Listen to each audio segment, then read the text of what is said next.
don't know about you, but I'm just really depressed now after watching that. Good morning, and thank you so much, everyone at ITVS and the US Institute for Peace. It is my pleasure and my absolute honor to be here with you this morning. With this clip, we just saw how Ellsberg turned to one of a limited number of media outlets, the New York Times, to first release the Pentagon Papers. Likewise, trusting its reporting and analysis, the public relied on the Times and a handful of others for the rest of the story. How times have changed. Yet while the professional media is retrenching, new media has exploded. Under the technological and economic pressures generated by cable and the internet, a typical viewer now confronts hundreds, even thousands of potential sources for news. And the stiff competition for audiences means the newspaper business is shrinking, foreign news bureaus are closing, and reporting budgets are being cut. So how do we fix this?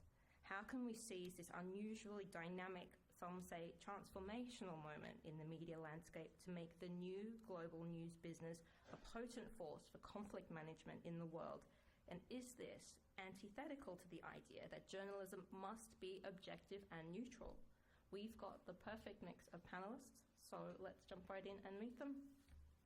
Frank Sesno made his reputation as an Emmy Award-winning journalist, commentator, and documentary filmmaker during a 21-year career at CNN. Currently, he's the director of the School of Media and Public Affairs at George Washington University, where he teaches documentary filmmaking and journalism ethics. After her time with CNN, Rebecca McKinnon founded Globalvoices, a network now comprising 300 citizen journalists and bloggers stretching across over 100 nations. At present, she's on sabbatical from the University of Hong Kong, where she teaches online journalism and conducts research on the internet, China, and censorship. As a journalist, Dan Frumkin's career parallels the rise of new media. Beginning as a reporter for the Winston-Salem Journal, he shifted to online journalism in the late 1990s. Most recently, he was the editor of WashingtonPost.com before joining the Huffington Post as a senior Washington correspondent. Marvin Cowell is one of those people that need no introduction. A career spanning 30 years of award-winning reporting for CBS and NBC News, most prominently as the host of NBC's Meet the Press. In 2006, he received the National Press Club's Fourth Estate Award for his contributions to the news profession. Riz Khan is a recognized face worldwide, following extensive careers with the BBC, CNN, and now Al Jazeera English. He hosts Riz Khan, a show broadcast live on Al Jazeera English, in which viewers from around the world question world leaders, newsmakers, and celebrities directly. Please join me in welcoming our panel.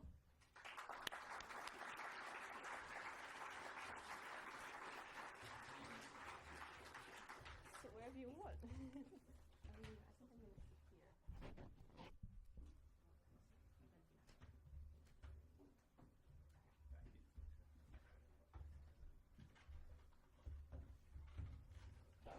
Sit anywhere you want. Oh, really? Well, do I? Oops. I think we have one more right over there. I'm sorry. It's coming. Is it coming to now? Don't fall off the stage, please. Hi. Okay, now. All right. I think chairs are a little precarious. Okay, so is this on? Okay. We're basically going to have a conversation, so everyone feel free to interrupt if you feel compelled to speak. And we are also going to be relying on questions from our audience as well as our online audience, so we'll also be watching out for those. I guess I want to start with, let's ask you, Frank. Listening to Sheldon's presentation and watching the Pentagon Papers, you know, I mean, from my own personal experience, I remember reporting the Iraq War at the height of the war, and I don't mean 2003, I mean 2006, when ethnic cleansing was taking its toll, and lots of media were pulling out because of the security costs. It was so dangerous to be there. And the question was, why are you still there? And for me, it was very simple. If we're not there, then people will rely on messages from the military, which had its own message to sell, or the insurgents, which also have their own way of putting out their messages. Is that still the job that we have to do today, or what do you basically say to your students these days? Good luck.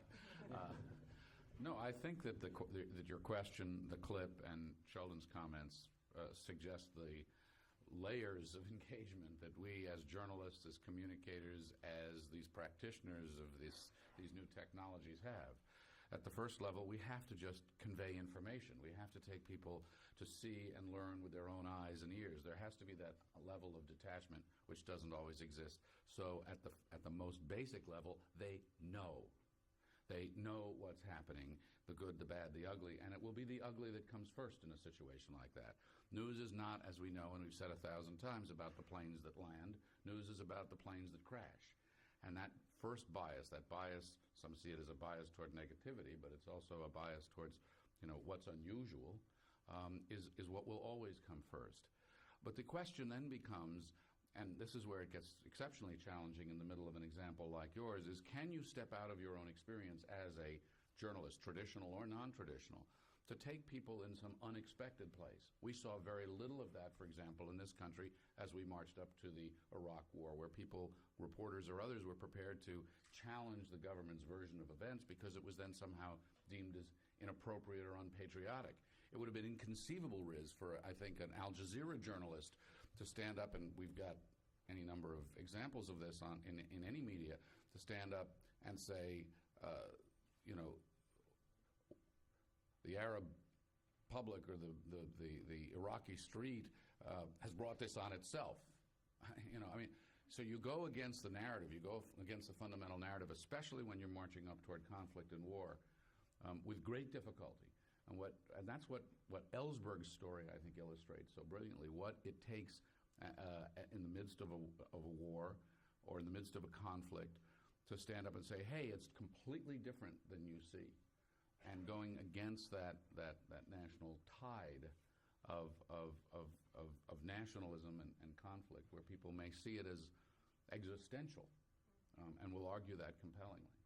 I think, Riz, one of the criticisms of particularly Al Jazeera Arabic is, and I know from watching it myself, it can be quite emotional and not as sort of, I guess, objective and impartial as Al Jazeera English is, for example. How do you balance that? And what's your position on that?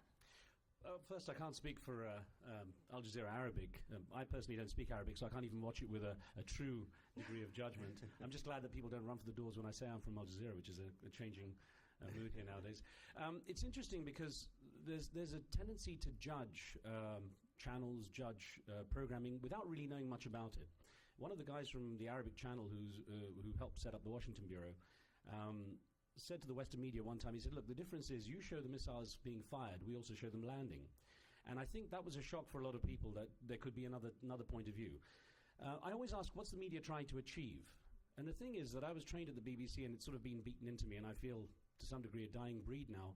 We were taught as broadcast journalists, we weren't there to editorialize or even really to comment. We were there to just broadcast the facts and the information. And by doing it in a fair and balanced manner and making sure we checked our sources and validated the information, that we were actually doing something that people could then use and make their judgments on. The thing is that the media's changed very much now, and it's become very much, even the broadcast media has become very much a commentating vehicle. And that bothers me a lot. It sort of goes against the grain of my training. But as I say, I'm a dying breed, and the pressure's on, when we have a guest on, if they're a high-powered guest, we hear words in the newsroom like, we need to hammer them. Well, what does that mean? We need to hammer them. I'm not there to hammer anyone. I'm there to actually get some facts and figures out. So I feel it's a difficult position now for journalists if they want to stay very much middle of the road. It's interesting, because when I arrived late last night from a trip across the other side of the country, and I arrived and I had 2 books on my desk, which I unpacked. Letters to My Torturer and The Most Dangerous Place, Pakistan's Lawless Frontier. Imtiaz, I know, is a good journalist. He's very much a respected person who contributes to our channel, to CNN. The thing is, when I looked at these, I thought, well, what's the, people walking past the bookshop, what are they seeing? They're seeing brown men with beards, swarthy-looking people waving guns and chanting. Here, the dark face of, again, a person looks like very much, oppressed and so on.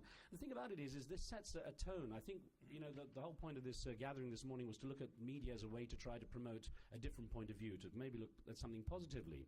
And so I find myself wondering, when we have things like this, and the intention's probably very good, but what are we doing? What is the media trying to achieve? And from print to broadcast and so on.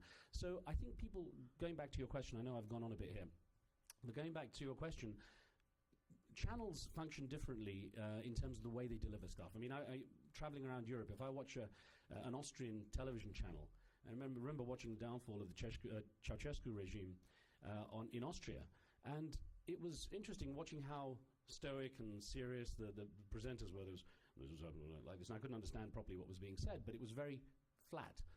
Go to Italy and it's like it could be the smallest thing, but they're waving their arms and screaming and shouting.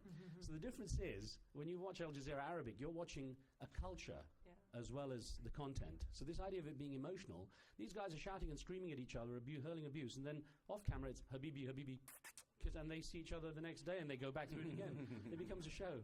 So when you ask about balance, the emotion is different from the balance. Right. Well, I guess a question I can ask Dan is, well, if we're blurring the line between fact and commentary, how can people find the truth? And that's a very small, light question. Yeah, really. Thank you. Thank you.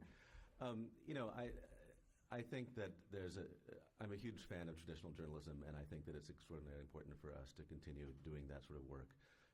I also think it's potentially a mistake for us to get too misty-eyed about journalistic objectivity and the great role that traditional media has played in the past. Nobody has done a better job of propagandizing and rallying countries for war than the so-called traditional media.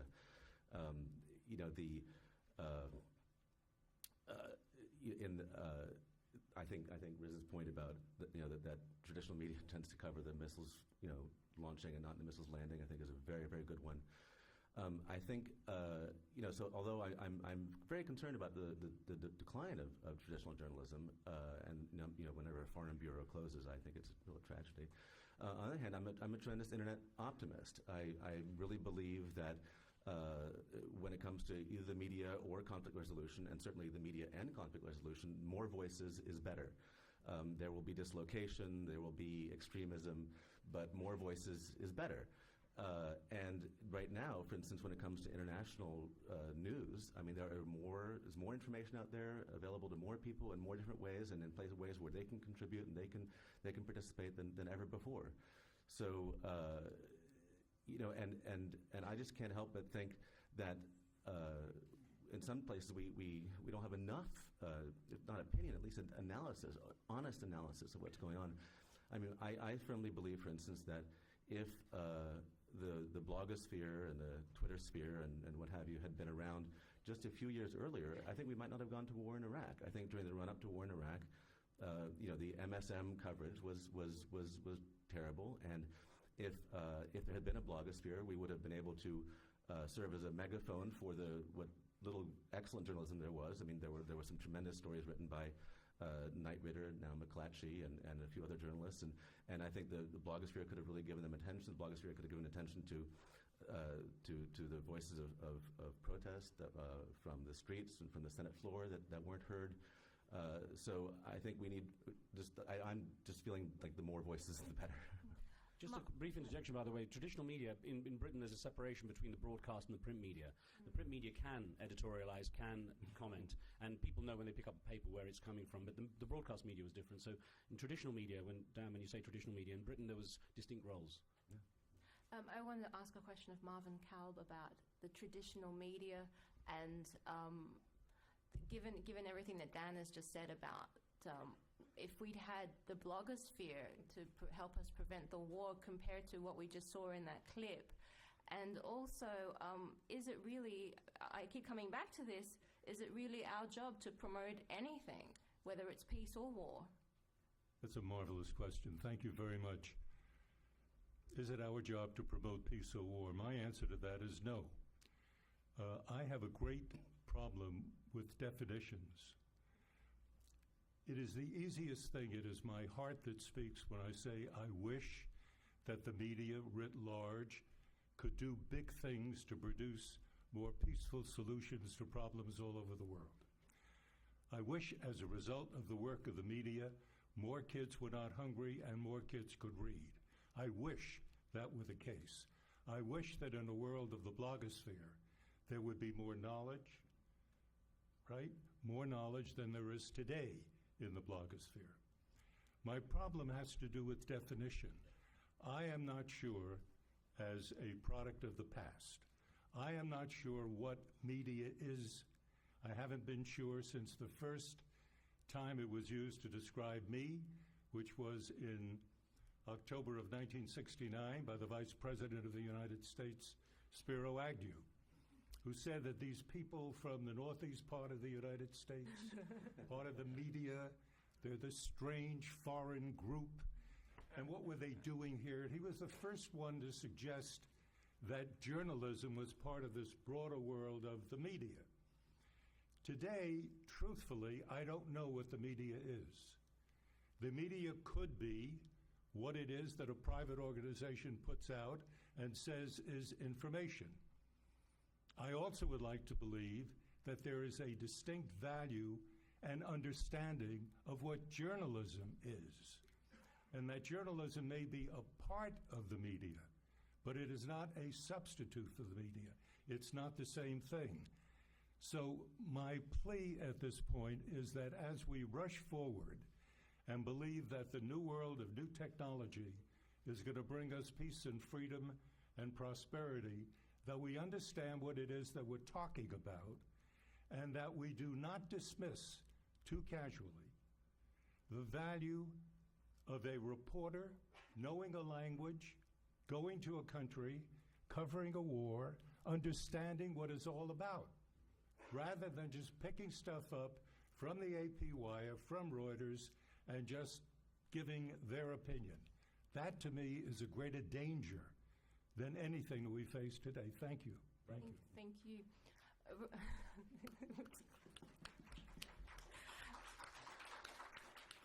Rebecca, how do you manage all of your citizen journalists, and what do you tell them, especially the ones who are in conflict zones?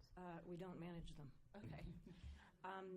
Global Voices Online started really as just a platform to aggregate and curate voices from around the world. That in 2004, my co-founder Ethan Zuckerman and I were seeing that there was this proliferation of people blogging around the world, and that people in the English-speaking world weren't really noticing a lot of these people. And people had all kinds of different motivations. One example is a guy in Bahrain named Mahmoud who started blogging in English because he was sick and tired of the mainstream media portraying all Muslims as crazy people. And his point was, there's this kind of more silent majority of people who want to just go about their lives as everyone else, and he felt that was not the image. The Muslim society that he lived day by day was not the Muslim society he felt the international media was portraying. So he started speaking, and there were people writing online for any number of reasons, and we just started curating this and inviting people from various regions to curate the conversation coming from their regions. And really the project as it has evolved, we've now got an advocacy arm that we've got bloggers who are translating content back and forth between over a dozen different languages, and that everything that our project does was initiated by the people involved. Now, there are a set of common values. We sort of have a Global Voices manifesto, which is that everybody has the right to speak and be heard. We have a moderation system that doesn't allow hate speech. But what is hate speech and what is not? Often that gets worked out in our internal discussion lists, but it's not a central editorial team who says you will do this and you will not do that. It's the community that really debates what the boundaries should be.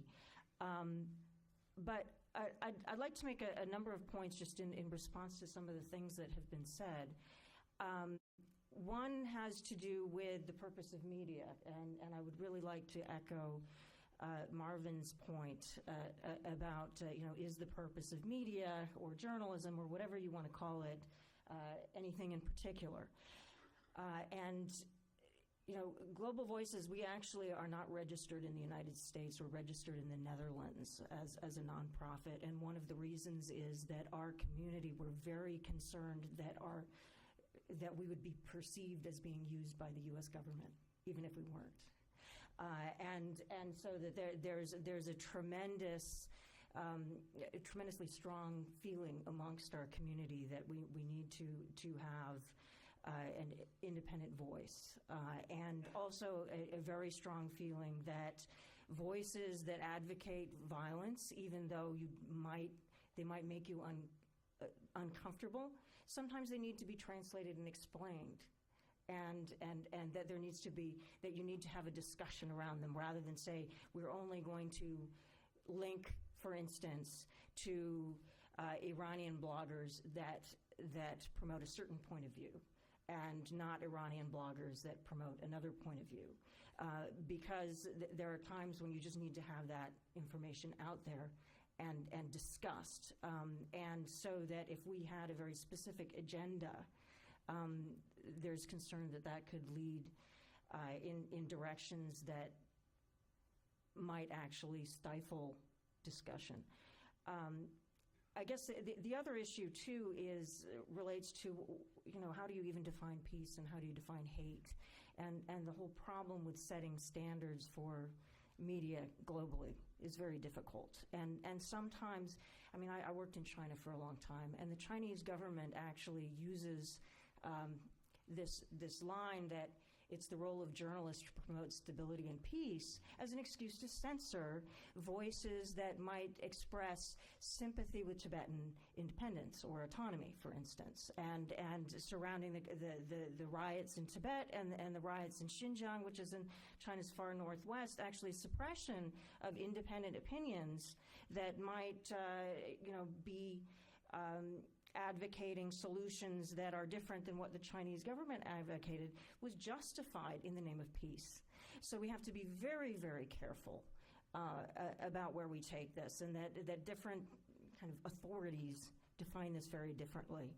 And I guess one other point is as well, despite having created or helped to foster and now no longer being able to control or trying to control an international bloggers community, I'm actually not a cyber utopian. I don't think that just because we have the internet that there's going to be more world peace, that people are going to be more enlightened, or that there's necessarily going to be more democracy.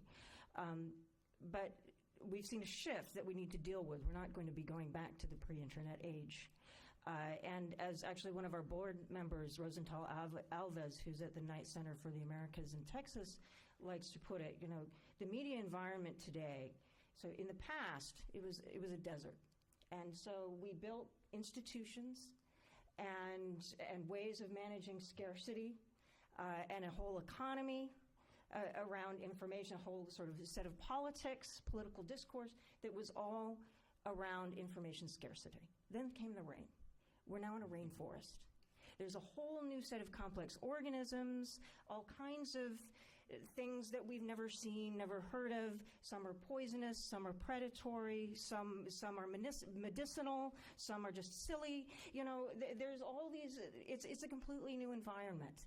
And so, figuring out how to build a civilization within this environment of excess and overabundance and just organic growth exponentially is a completely different thing, and it requires thinking about institutions differently, thinking about political discourse differently, perhaps even thinking about sovereignty and legitimacy differently. It really, the equation has changed tremendously, but just, I think there's a lot of, there are all the slides, and I'll stop in a moment, there are all the slides of the hate speech that the internet enables. Certainly that's the case, and in this new environment, if we don't build a civilization and if citizens don't take it upon themselves, and Global Voices is kind of one community of people who are just taking the initiative to engage because they're concerned about where different things are headed.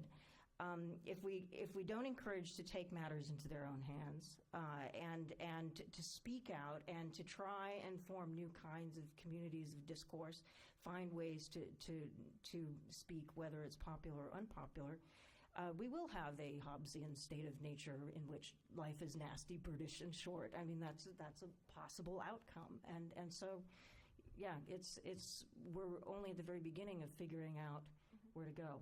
Yeah, if I could just jump in on a few things. First of all, I'd like to thank the Chinese for at least being explicit about what they do. I recall a trip that I was on not long ago, and I went into the Shanghai Media Group, which is a large media group in Shanghai, and they were showing us their incredible new facilities. Amazing studio, amazing technology, amazing new staff, and then we went down the amazing hallway where they had amazing brass plaques on each door, both in Chinese characters and in English. Which was a really arresting moment when we got to censorship room number 1 and censorship room number 2. So at least we knew what we were dealing with.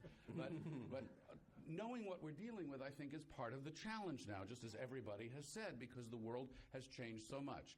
So while we are sitting here and Newsweek is looking for its new owners because its readership has plummeted and its advertising, and I just flipped through the other day, and if you look at the advertising in the latest issue of Newsweek, unless you're of a certain age and like what the pharmaceuticals are offering, or of a certain age and have anything left to invest, or like cigars, there are no ads in that magazine that apply to you.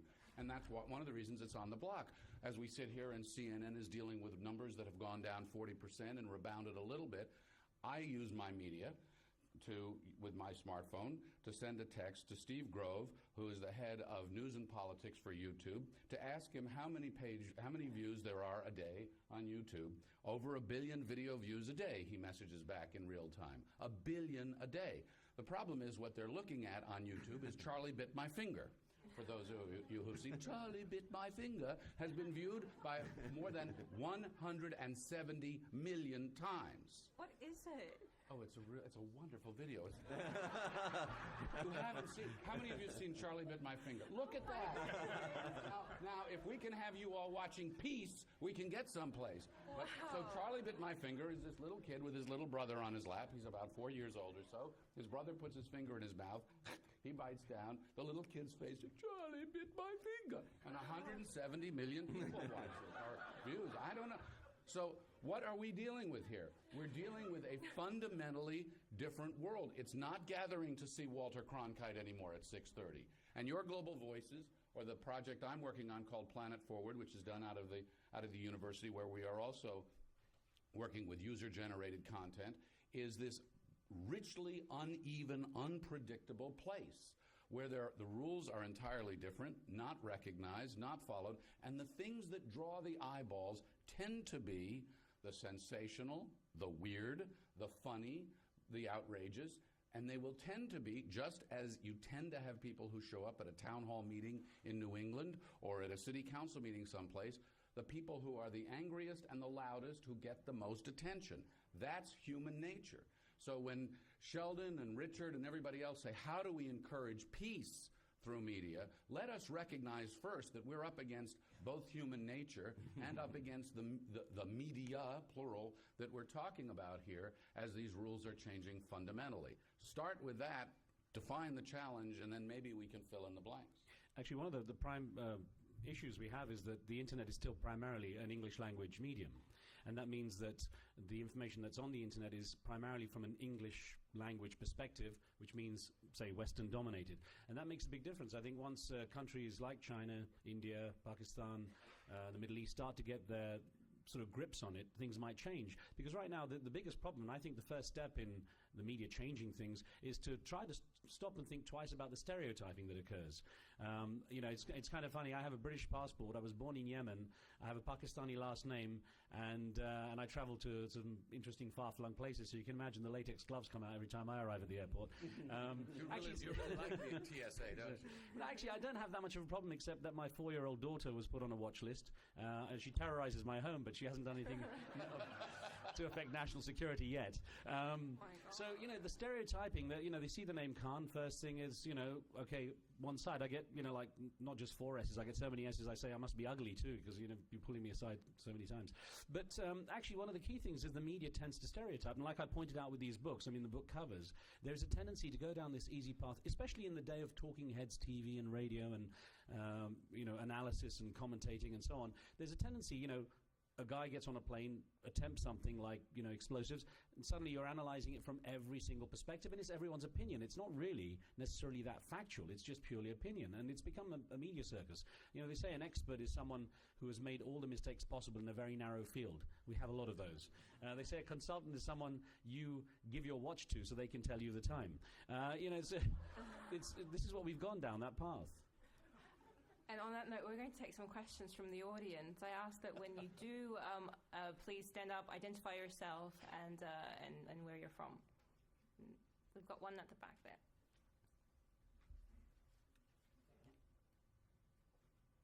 Hi, my name is Andy Grable. I'm from Decatur, Georgia, and my question is in reference to what I think was a watershed moment in the history of media last year during the Iranian elections, where on Huffington Post and to a lesser degree some other media outlets were seeing what appears to be really up-to-the-minute postings and things that are coming through as they are taking place there. And this is coming from a society that does not have freedom of the press. And I'm wondering if you believe that this is something that we may see occurring more in societies where there is not this freedom, and also how media can present this and also provide some thoughtful analysis for people that don't have context or a frame of reference for these events as they're unfolding. Yeah, that's a good question. Dan? I would like to take a crack at that. I think it's an excellent question, a very important one. And I think you're absolutely right that the next time we see last June in Iran again somewhere, it's going to be covered in roughly the same way. There are a couple of reasons for that. There were not in Iran journalists who were based there in order to cover that particular kind of an event, in order to cover anything. There were 1 or 2 mainstream journalists from the U.S. there. There were not many. And so what we saw were the people holding up this kind of a device, the iPhone or iPad, taking a picture and then presenting it to the world. The tendency was to believe that that picture conveyed total reality. It sure conveyed part of the reality. But because we didn't have the other part, we didn't have the eyes to watch what was going on, the ears to hear what was going on, it was very difficult to put the picture into some kind of proper context. So it was exciting, but it might have been misleading in terms of creating an image larger, an image of rebellion larger than in fact was the case. So my sense is that a camera can create the environment or the reality of what it's pointed at, but somebody has to point the camera in the right direction. The camera itself is just an instrument.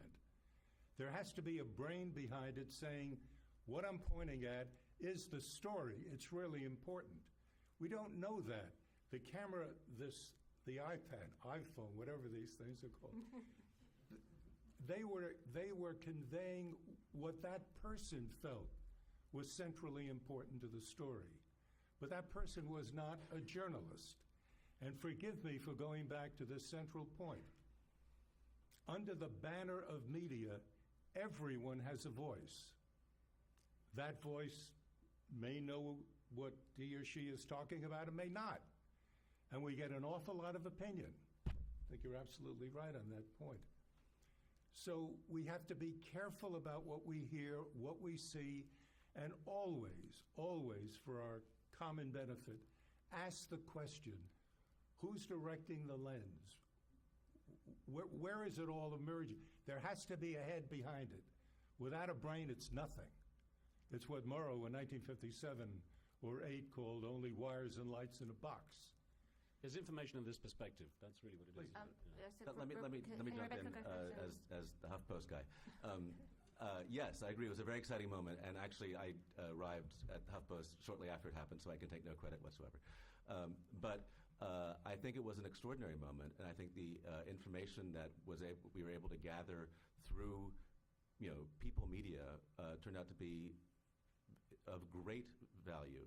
And if I had to choose between what was created there and, one mainstream journalist whose movements were limited, whose access was controlled by the government, whose perspectives were very old school, I would probably pick the Twitter version. Thank you. What do you mean by old school? But I don't have to. But I don't have to make that choice. No, but okay. what do you I don't mean have by to. I can old get school? both. What I mean is looking at it from a perspective of say of the U.S. No, I don't know. That's what I'm asking you. What is old school? I mean, what are you trying to say? That Cronkite didn't know what he was doing? That represented old school. What I'm saying is that what the HuffPost aggregation of these voices did was captured the real drama and the real tragedy of what was going on in the streets. But I think the Iran. question is, how do you present context with that? How do you present an explanation or a perspective, or even just some context of a spotlight? Okay, this is what's happening here, alongside an unfolding, 24/7 internet. With curation, I bet Rebecca can talk about. Well, actually, the other part of the gentleman's question, as I understood it, will this continue to be replicated, to a larger and larger extent?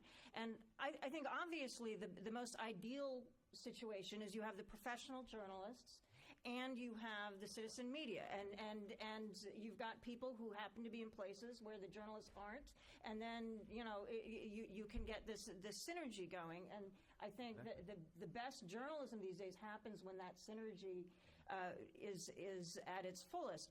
But I want to respond to something else about this Iran point, which is that there have been efforts actually to replicate what happened last year in Iran in more recent months, and they have failed. And why is that? Because these regimes learn quickly. Right. And the Iranian regime has figured out how to prevent that kind of, quote-unquote Twitter revolution, which wasn't a revolution, from happening again. They've made it very clear that people who appeared online with their faces recognizable, the Iranian government used crowdsourcing techniques to get other Iranian citizens to identify these people so that they could be arrested. And it's become very clear that the cell phone system is monitored, and so on. And so it looks like we're not going to have round two of the same kind of citizen media flowering that we had last year. And so, this is one of the concerns, is that we cannot assume that just because we have the internet, authoritarian media controls or authoritarian regimes are going to crumble. I'm writing a whole book that kind of deals with the fact that China is really Exhibit A, and many other regimes are learning how you actually survive as an authoritarian regime in the internet age. And so we need to be careful about being too triumphal about this situation. I remember during the Iran election, social media fallout. I don't know if anyone was on Facebook at the time. I'm guessing there were 350 million people, but there was a request that people put on their status update to update your information, to put your location down as Tehran, to completely confuse the Iranian government. And everyone was doing it and passing it along as well. And I remember that was a big part of it. Yeah, if you're looking for ways to encourage conflict resolution and so on the internet, and you're trying to regulate things, I think regulating is the wrong way. I think, however, working to try to make sure that the internet is as free and accessible as possible is essential, because I'm less concerned about extremism than I am about tyranny and about totalitarian regimes clamping down on this. And especially, it's ironic, but we here in the States are getting a little bit concerned about the fact that we don't have internet privacy, because all these marketing groups are able to harvest information about us. It's not threatening to us, but in the hands of a totalitarian regime, it's terrifying. Just a quick thought. Yeah, I'm really one for free information. I think it's really important that there is the internet unregulated, that people have a chance to post what they want. I think it comes down to education. I think people have to know from the start and be brought up with the understanding that what's out there isn't filtered, that it's something that they have to learn to access judiciously, because the tendency is to look at something and assume it's real just because it's out there. Something that's printed is real. Something that's broadcast or something that's posted is fact. And there's a tendency, especially with the younger generation, to just quickly look for things and assume that everything they find. I went to an interesting lecture by a fellow called Julian Scher, who sort of teaches how to use the internet. And he took us to a site. He said, okay, what do you make of this site? And it was a site about Dr. Martin Luther King. And he said, now read through this. And it starts off looking very, very much like it's a tribute to Dr. Martin Luther King. But as you start to go through, it starts to question a few things and very cleverly weaves its way to a point where it makes questioning his values, questioning and so on. It was actually set up by a neo-Nazi, fascist group, and it's very easy for someone to be roped into that and then think, oh, well, wait a minute, it's out there, it's real. It's very easy to be misled without education. So I think education is the key. I want to come back to something that Marvin said, because I think this is really the key. And when we think about the role that media play in peace or in hate or in anything else, and I agree, this term media is now so big, so broad, Right. that we're talking about everything from YouTube to the Wall Street Journal. And last time I checked, they were not owned by the same organization. Although give it a week or two, and they will be. Murdoch will work. But the first thing I think we need, and this is an endangered species, is information. I mean, just straight information. When I first joined CNN, and I don't know if this was still in place, we were literally told, and we told our reporters, do not start your live shot with the words, I think. Not because we don't think you think, although that was assumed sometimes perhaps, but because your opinion, this is not about your opinion or your observation. You're welcome to that, and you certainly can say what is striking about, but put it in an analytical, not an opinionated perspective. Watch how far you go with the interpretive nature, because the first thing we need to provide people with is a fact base, an information base. The old Nightline, when Ted Koppel was on there, started with a setup piece to provide the audience with the contextual information, that word again, so they could then assess the debate. One of the reasons I think CNN's Crossfire devolved and was killed, and it, I think, should be brought back under the right circumstances, was because there was no context to start. It became just a shout fest between two people who, were screaming their opinion in quick little sound bites. If that's what, Al Jazeera, Global Voices, OpposingViews.com, if that's all we can generate, people will be confused. They will not have that place to go and share the sense of, this is legitimate. It's not going to be the science, but something that we can how do we do that? How do we make a distinction for people to understand this is journalism and this is media? First thing is transparency. I mean, you literally this is at Planet Forward. What are we doing? We have students, we have scientists, we have others who upload their videos and their thoughts and their blogs. We have people who are on stage. It's a tiny little operation, but one of the rules we've had is this is from our team. These are the rules that we follow when we gather our information. This is a more traditional approach. This is the blogosphere. Here's the running room people have here. You at least convey absolutely clearly the rules by which each of these constituents play, so people at least know, what the framework, what the context is. The giveaway is adjectives. The BBC, we weren't even allowed to use adjectives. I mean, I remember being in training at the BBC radio newsroom and saw one of the writers take a script up to an editor, and he read it out. He said, "The long-running bloody civil war in Sri Lanka." He said, "How many wars do you know that are not bloody?" They took it out? They took out the word bloody. And that's the thing, adjectives are often the giveaway.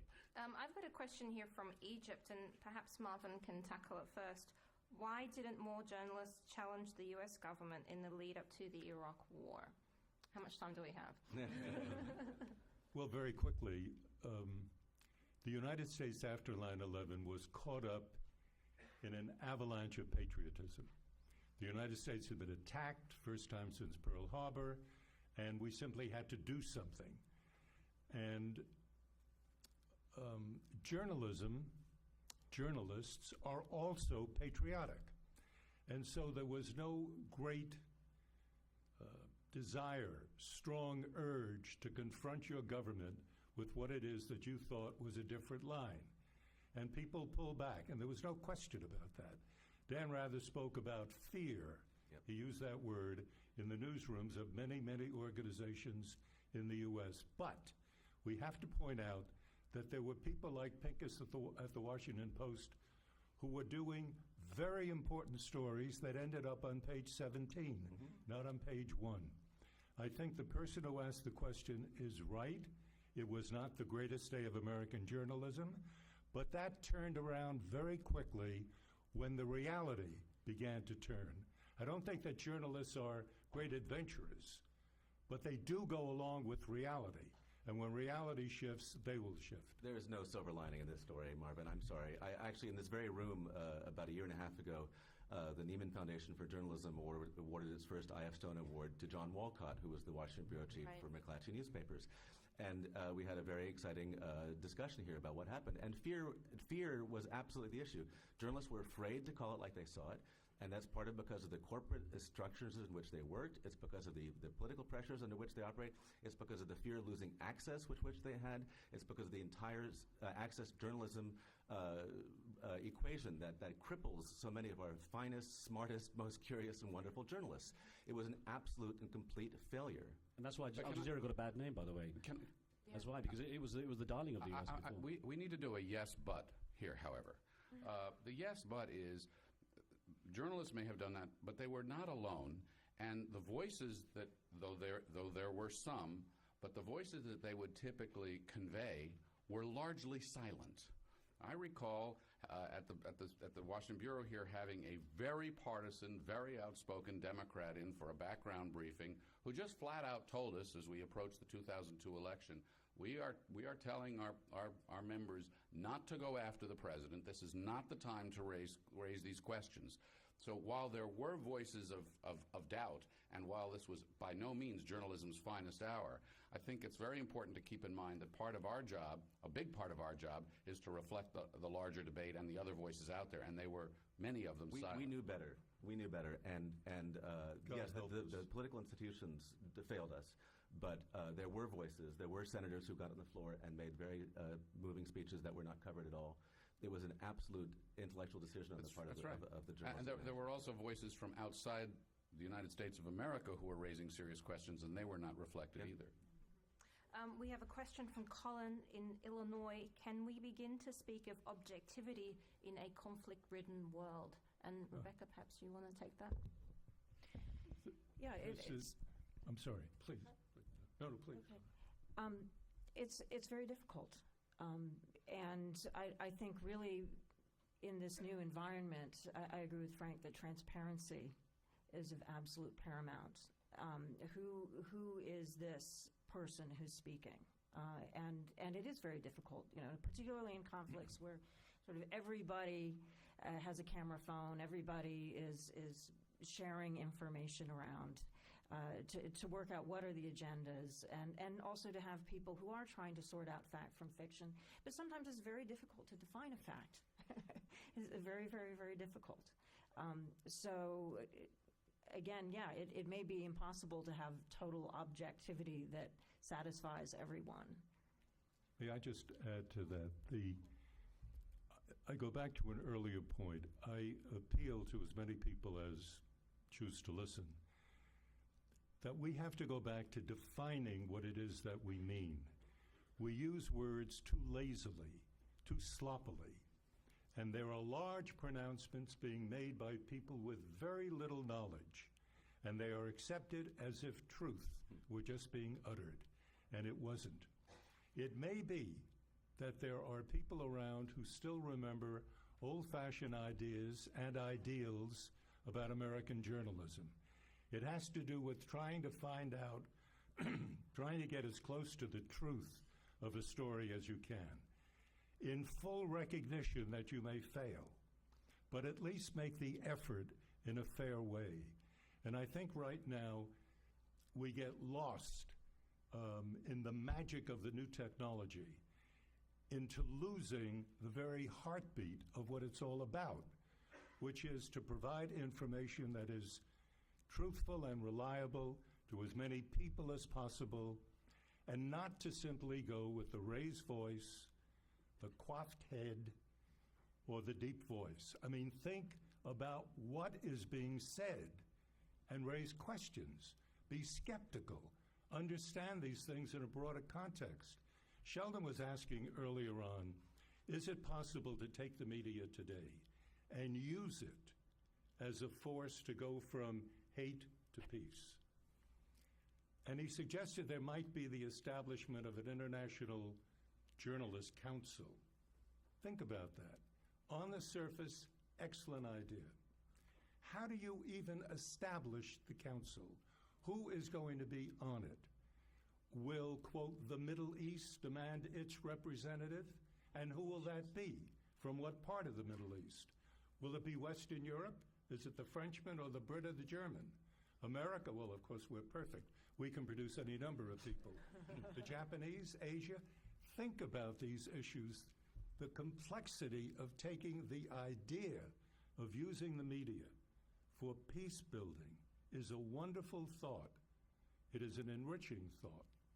It's something that we ought to try to do, but with an understanding that we may not succeed because of the inherent difficulty of just defining issues and personalities. I want to jump in just for a moment to see if I can find common ground with Marvin Kalb, the gentleman on my left, who I have admired all my life, and whose the journalistic values you just described are essential, and I admire. Journalists were put on this earth to do a few things. One is to hold the powerful accountable. One is to tell stories. And another is to connect people to each other, to tell people about each other. And it's on that last count in particular, I think, that there is some cause for optimism, especially when you look at the internet, and also when you look at conflict resolution, because it's no coincidence that most wars have started after a campaign of demonizing our opponents. So if you can put a human face on people, that advances peace. And I think that good journalism and certain aspects of the internet, including social networking, really do a great job of that. I think that if you see that our bombs are blowing up a house next door to somebody who's a Facebook friend who likes the same YouTube videos that you like, I think it makes it a lot harder to be pumped about about violence and destruction. So I do think that there are some areas that are exciting and positive. We'll take some questions from the audience. Gentleman, sir, in the middle. I have a comment and I have a question. The comment is about Iran. Just 1 second, sir. The comment is about Iran. We were talking about the images coming from Iran. Marvin was right if there was one image like that. But if you have 100 images coming, you can always make a story out of it by seeing repetition of the same thing or different thing. Sure. And my question is, being a journalist, how can I be impartial and also promote peace? I think Marvin can take that one. I think it's the issue of the morning. It's what we're trying to talk about. We're trying to find some way of coming up with a formula that will allow the crazy world of modern-day media to actually be moved in the direction of a peacemaking organ. I myself think it's going to be exceedingly difficult, if not impossible, because I'm not sure that that's what journalism does for a living. However, it's a wonderful thought, and to the degree that an editor back at home or the boss of a network can say to the people down below, hey, don't you think we ought to do a documentary on so-and-so? When Peter Jennings was around, because of his position and power, he was able to persuade the people at ABC to spend 6 hours in a year dealing with the environment. We all feel and know that's important, but it's very rare that much time is devoted to the subject. Peter was able to do it. So it can be done, and it has to do with a broad environment in the media at the very top that might somehow filter down to the editors and the producers who decide what goes on the air. Other than that, I'm not sure how it can happen. Can I chip in a little bit here? What's happened, it's like a pendulum in the idea of using media to build peace. I agree with what you said at the beginning, Marvin. It's not our job to build peace or to be the other end of the pendulum in terms of promoting war or condoning war.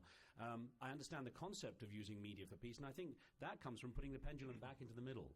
I mean, to use the controversial phrase, I'm sort of old school in that respect too. I think my job is there to inform and allow people to have a voice so that the general public can make a decision based on a good range, a broad range of information that covers everything. When you said about the cameras, if they all came from the same side of the crowd, say two opposing groups are clashing in the streets, if all those pictures came from one side, then you're going to see all those pictures. It'll look like fact, but you haven't seen the pictures from the other side.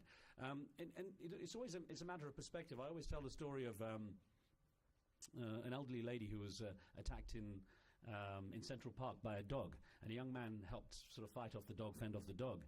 And a newspaper reporter from one of the local papers came and he found this fellow. He said, "Listen, it'd make a great headline. I can see it now. Local boy saves senior citizen from dog attack in Central Park." He says, "Well, I'm not local." He says, "Don't worry, I see it now. American hero saves pensioner from dog attack." He says, "Well, actually, I'm not American. I'm actually from the Middle East. I'm just studying here." And the next day, the headline said, "Local dog attacked by Arab terrorist." So it's very easy to put a spin, the perspective. Sheldon, you're going to have to forgive me because I have a live show coming up in a few minutes, so I'm going to have to skip. But I have to say, the standard of journalism sometimes is questionable. I joke about a friend of mine who got so fed up with the way the industry was going that he decided that he was going to quit and get another job. And he got it into his head to join the FBI. And so he went for an interview at the FBI, and the guy said, "Well, he's a journalist. I better ask him a few questions." He liked the guy, but he said, I've got to ask him a few questions. So he said, "What's 2 + 2?" And the journalist said, 4. He said, "What's the square root of 100?" And the guy thought about it for a minute. He said, 10. He said, "Good. Who shot JFK?" And the journalist was like, "I don't know." He said, "I'll tell you what. Why don't you think about it tonight, and we'll talk tomorrow." So I called him that night, and I said, "How did your interview at the FBI go? Did you get the job?" He said, "Not only did I get the job, I'm already on a murder case." So I think we need a little more training in the industry. Would you please forgive me? I have to run because I have a live show. No arm waving or screaming or shouting. But thank you very much as well for having me on the panel. Thank you.